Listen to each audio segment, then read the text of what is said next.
خوف پیدا ہو؟ غرض انہوں نے اس کو بہت بڑی نشانی دکھائی، مگر اس نے جھٹلایا اور نہ مانا۔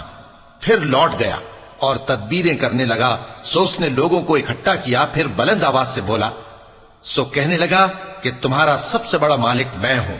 تو اللہ نے اس کو دنیا اور آخرت دونوں کے عذاب میں پکڑ لیا۔ جو شخص اللہ سے ڈر رکھتا ہے اس کے لیے اس قصے میں عبرت ہے۔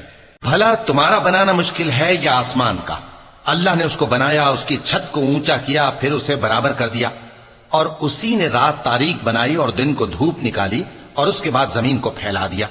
اسی نے زمین میں سے اس کا پانی نکالا اور چارہ اگایا اور اس پر پہاڑوں کا بوجھ رکھ دیا۔ یہ سب کچھ تمہارے اور تمہارے مویشیوں کے فائدے کے لیے کیا۔ پھر جب وہ بہت بڑی آفت آئے گی، اس دن انسان جو محنت وہ کرتا رہا یاد کرے گا، اور دوزخ دیکھنے والے کے سامنے لا کر رکھ دی جائے گی۔ اب جس نے سرکشی کی اور دنیا کی زندگی کو